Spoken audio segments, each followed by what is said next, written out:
Halo adik-adik kelas 12 SMA maupun SMK, kalian ingin tahu mitos seputar SNMPTN? Atau kalian ingin lebih pede mendaftar di SNMPTN tahun 2022? Simak video ini dari awal sampai akhir.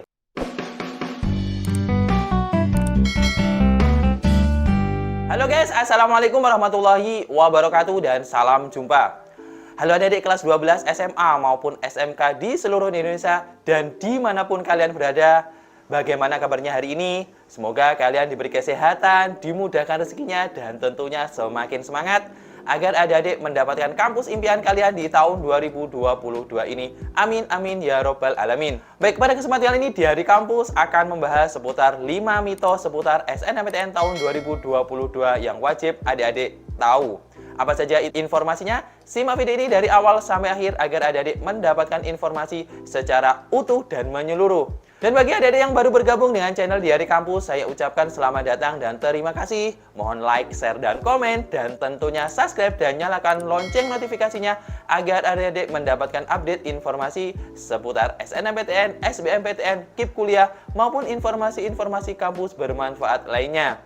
Dan bagi adik-adik, tidak lupa share video ini di media sosial adik-adik, di TikTok, di Instagram, di WhatsApp grup adik-adik, jika video ini bermanfaat. Baik, langsung saja akan saya bahas tentang 5 mitos seputar SNMPTN tahun 2022.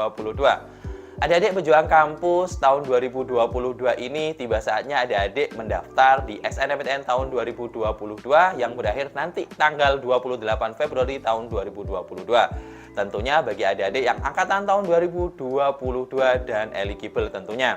Nah, mungkin adik-adik banyak mendapatkan informasi yang sekiranya meragukan adik-adik mendaftar sehingga pada saat ini kalian belum mendaftar SNMPTN. Nah, mungkin 5 mitos pembahasan yang akan saya bahas ini dapat membuat adik-adik jauh lebih pede mendaftar di SNMPTN. Nah, apa saja? Yang pertama adik-adik. Yang pertama adalah mendaftar SNMPTN lebih awal.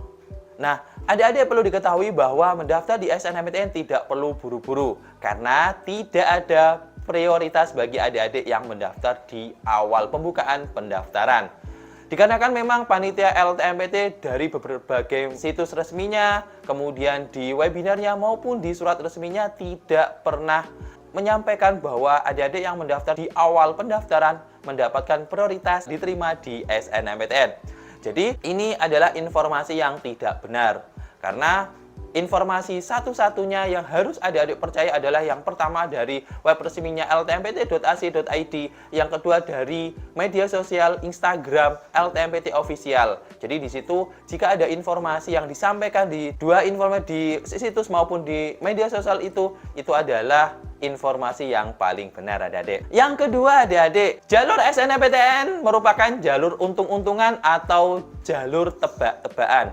Nah, ini dari tahun ke tahun memang informasi ini selalu terselenting di telinga adik-adik. Jadi biasanya informasi ini disampaikan oleh mereka-mereka yang tidak bertanggung jawab atau mungkin hanya mereka menganalisa jika mereka gagal. Nah, jadi SNMPTN tahun 2022 dan tahun-tahun sebelumnya tidak ada faktor untung-untungan adik-adik. LTMPT menilai dengan baik dan benar dan tentunya kredibel dengan aspek utama rapot, yang kedua adalah sertifikat adik-adik di akademik maupun non-akademik, yang ketiga adalah prioritas alumni yang sudah diterima di PTN tersebut. Jadi kalau misalnya adik-adik memilih dengan seenaknya atau misalnya untung-untungan, itu adalah informasi yang tidak benar.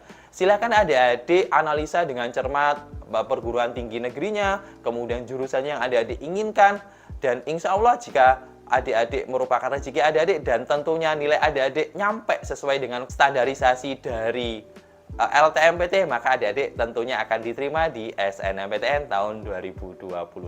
Baik, yang nomor 3 adik-adik, peserta KIP kuliah susah diterima di SNMPTN. Wow, ini adalah informasi yang menurut saya kurang tepat juga. Dan informasi ini sangat-sangat keblinger adik-adik.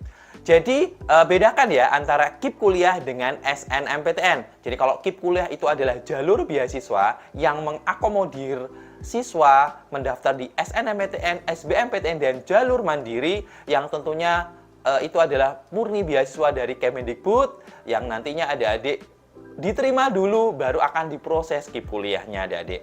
Jadi kalau misalnya ada informasi yang KIP kuliah susah mendaftar di SNMPTN, ini jalurnya sudah berbeda. Kemudian kalau SNMPTN jelas jalur masuk perguruan tinggi negeri. Jadi kalau misalnya adik-adik SNMPTN reguler hanya mendaftar di SNMPTN saja, tetapi jika SNMPTN KIP kuliah, adik-adik mendaftar di SNMPTN, kemudian juga mendaftar KIP kuliah, sehingga adik-adik merupakan peserta SNMPTN jalur KIP kuliah atau terkoneksi dengan beasiswa KIP kuliah, yang tentunya jika adik-adik diterima di SNMPTN dan diterima KIP kuliah, adik-adik akan mendapatkan beasiswa yang tentunya lumayan besar dari biaya hidup dan SPP selama adik-adik studi, yang detailnya adik-adik bisa lihat di video saya sebelumnya di Diari Kampus. Nah, next yang nomor 4, adik-adik mendaftar di PTN luar Jawa bagi siswa eligible di Jawa jauh lebih diprioritaskan.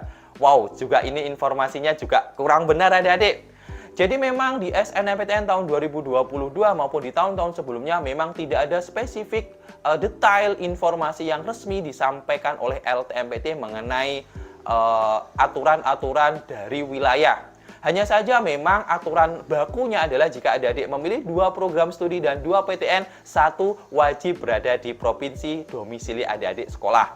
Nah, itu adalah aturan bakunya. Jika adik-adik mungkin memberikan statement atau mereka ada yang memberikan statement kalau adik-adik dari Jawa keluar Jawa jauh lebih diprioritaskan, tentunya itu tidak benar. Karena memang LTMPT dan Kemendikbud berupaya sekuat tenaga PTN-PTN di Jawa maupun di luar Jawa distandarisasi sama, sehingga diupayakan pemerataan dan tentunya anak-anak yang dari Jawa, dari luar Jawa bisa menempuh pendidikan tinggi dengan sama-sama fasilitasnya dan tentunya sama-sama peluangnya masuknya. Yang kelima adalah mendaftar di PTN 1 domisili 100% diterima di SNMPTN. Ini juga informasi yang tidak benar adik-adik. Jadi bagi adik-adik memang ada beberapa informasi dan itu belum tentu benar juga, melainkan hanya informasi dan statistik bahwa memang jika adik-adik mendaftar di 1 domisili atau di 1 provinsi memang punya skala prioritas. Hal ini memang sejalan dengan informasi yang disampaikan oleh panitia LTMPT bahwa SNMPTN atau Seleksi Nasional Masuk Perguruan Tinggi Negeri adalah jalur pemerataan adik-adik. Tetapi bukan berarti itu menjadi peluang 100% adik-adik diterima. Tentunya tetap di 3 hal, rapot, sertifikat, dan alumni dari adik-adik di PTN yang adik-adik tuju tersebut. Sehingga ini merupakan informasi yang kurang benar. Saran saya adik-adik pilih PTN yang memang benar-benar yang adik inginkan, yang tentunya sudah melihat di database dari SNMPTN berapa pendaftarnya, berapa peluang diterimanya, dan berapa daya tampungnya, yang tentunya adik-adik bisa melihat di portal ltmpt.ac.id. Nah, kesimpulan dari 5 mitos yang saya sampaikan ini, adik-adik kelas 12 SMA maupun SMK di seluruh Indonesia, ada 2 informasi resmi yang nantinya adik-adik wajib percaya. Yang pertama di ltmpt.ac.id, yang kedua di official resmi Instagram di LTMPT Official. Di luar itu, informasinya patut dipertanyakan ya adik-adik pejuang kampus tahun 2022 ini. Baik, itu saja yang perlu saya sampaikan, dan tetap semangat, tetap belajar, dan mudah-mudahan saya doakan adik-adik yang eligible di tahun 2022 ini lolos di SNMPTN tahun 2022 ini. Amin, amin, ya Rabbal Alamin. Sekian informasi yang saya sampaikan. Semoga bermanfaat dari saya. Wassalamualaikum warahmatullahi wabarakatuh, dan salam jumpa.